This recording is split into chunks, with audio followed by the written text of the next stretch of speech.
The other day I was talking to my brother, yes, the same who got me into Chucky and terrified me. And apparently there were other diabolic toys more terrifying, and those are the ones in the Saga Puppet Master. Hello everyone and welcome. I just realized that I have never introduced myself, so you can call me Sanchez, just like my name in my YouTube channel, or you can call me Bon, like my international friends call me because my name sometimes it's too complicated.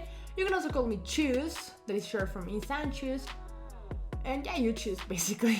To be completely honest, I didn't remember much about the Puppet Master Saga until my brother and I were talking about it, and then I realized that indeed it was fucking terrifying. And I think that what made it so terrifying was the stop motion technique that they used for the movies. We're talking that these movies are from the 80s, so back then they really have to work with the practical effects on set instead of CGI and all that stuff, and that actually added creepiness to the dolls. And to be honest, I was very surprised to find out how many movies there are and all the effort the creators of this saga put into the movies. I really tried to find the first Puppet Master movie, but apparently there's a movie with the same name of the same year and was much more popular than Puppet Master, the one that I wanted. And so I wasn't able to find it, and actually I was able to find the 6th movie in the whole franchise, and that is The Curse of the Puppet Master from 1998. So we go into this creepy house, and I swore this guy was making the noises, and I was like, what the fuck is he doing? But no, it isn't him. We see the puppets from the previous movies, and they are trapped, and this guy is leaving without much explanation, and I would do too, honestly. He stops, and it's here when I realize the weird noises are coming from the cage. All this mist suddenly appears, and he burns what is in the cage, and I shit you not, they use the most cartoonish scream that I have ever heard. Sorry. A very 90s fashion thing, we got a screen title sequence, and together with the music it seems more of a friendly sitcom about toys than actual murderous stories.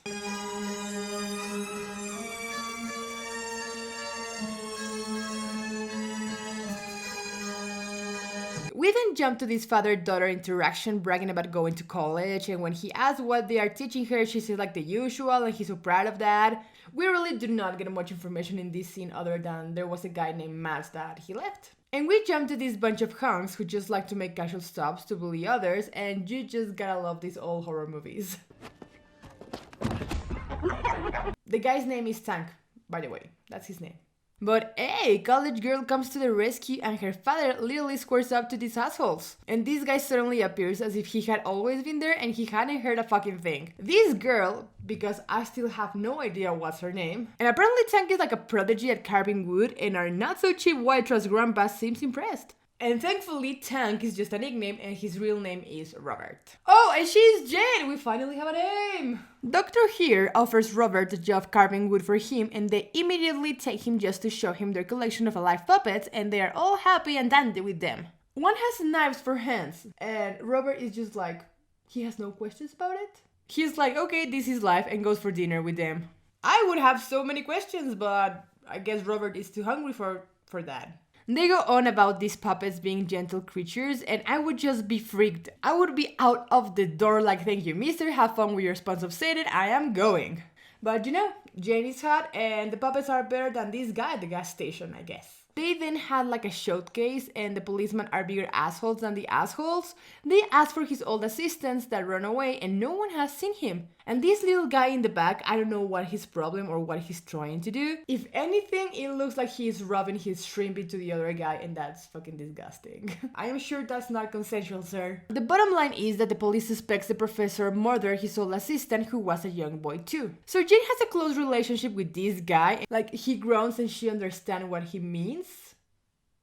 So the professor asks Tank to carve a new doll perfectly, and when Tank is rightfully confused as to how can they make the dolls come to life, the professor says, you put your soul into it. You want to know the secret of how to make a dead thing live? You put your soul into it. Like, that just gives it away. That's not foreshadowing. That's giving away the whole plot of the movie. The professor is bragging about how perfect the puppets are, and he says that we all should be puppets, and I fucking screamed. Tank is working hard on the puppet, and Jane comes to distract him. Your hands can do things that, well, that people with brains only dream of. And she's looking at him and talking about what those wonderful hands do, and the music is all sensual. She makes him say her name and there's like so much sexual tension in there. Just say it. Jane. And there's so much tongue in one kiss. I can see their tongues. I will have nightmares. Then the camera like fades out and it makes me think they had sex because they used to do this in old movies. Like it was very subtle, but you just knew they clapped cheeks.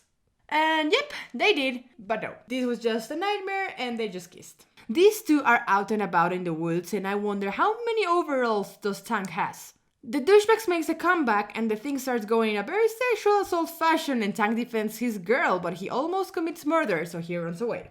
This guy is back again, but the puppets attack, and this whole sequence is like so weirdly illuminated and there's like a lot of thunders for no reason because there's no rain or anything. I took it and threw it on the ground. So the puppet is almost dead and their puppet friends knows and the professor obviously takes them to satisfy their desire for blood. And again, this movie is just so weirdly illuminated at times. This guy is fantasizing about bitches on his workout and finally, past half the movie, we're gonna have our first kill. And Tuner goes straight for the dick!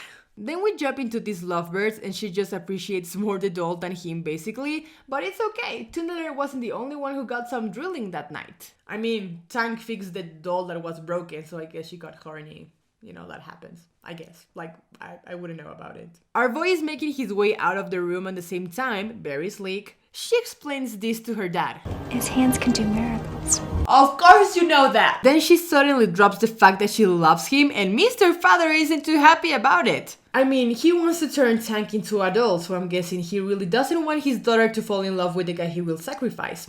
That would be too awkward. Can you imagine dinner after that? Next morning, Tank is basically dying and Mr. sends Jane off to pick something about a mermaid and Mr. insists he can take care of Tank alone! Like, it's so obvious he will kill Tank or something at this point. And for a reason, Tank is very calm in this situation. He's almost naked and strapped down to a table and Mr. here is talking gibberish. I would be freaking out. The asshole police appears at the house, and let me explain this very quickly. They found the body of the teenage asshole, and the friend was like, oh my god, he went over there, and so the policemen were like, oh my god, okay. And yes, at this point, Mister is so obvious that it's ridiculous.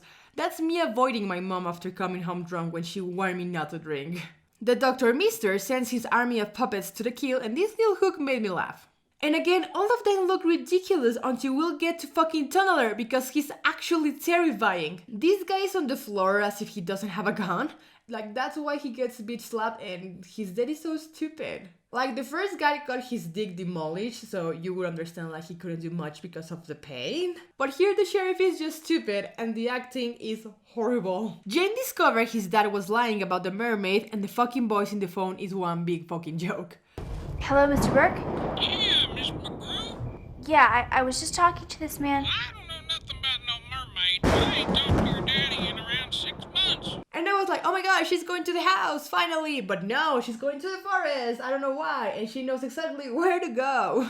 And she knows exactly where to find this puppet that used to be their old assistant. And it's actually not that dead, but generally creepy.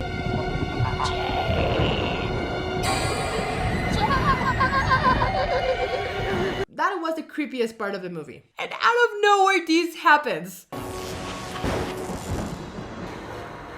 He's Mr. Electric from Shark Boy and Lava Girl. Look at that. What's that? That's my mom on FaceTime. Out of nowhere, the puppets want Mr. dead. Maybe because Tank saved the big guy and then the professor killed Tank. Is the only reason I could think of.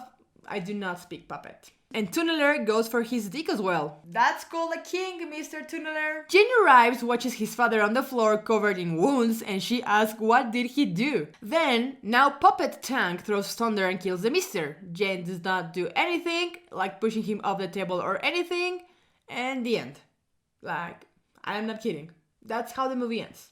That's the end of the movie. There's nothing more after that. So I tried reading some reviews, maybe some film critic or something that would give me the answers I needed to know what happened in this movie. But in one of the reviews that I found, someone said that this was like a very decent movie and that the acting was really okay. And I have never in my life disagreed with someone that much. What I did learn is that you never really got answers because the next movie is like a pre-sequel, so we go back in time and there's not really many reviews, just like a couple in Rotten Tomatoes, but that's it, there's nothing. So it is like so sadly this one is like a terrible, boring movie. Maybe if they had used their imagination a little bit more with the killings, maybe if there was more killings starting from there, then maybe the movie could have like, you know, felt better. But I mean, the script is really bland, the acting was really bland, there was not actually like tension in the movie, so I am not surprised that the movie turned out to be like that. But my point stands. Tunnel is too fucking creepy. Thank you so much for watching, remember to follow me on my other socials, and remember that I am in Twitch as well. See you on the next one.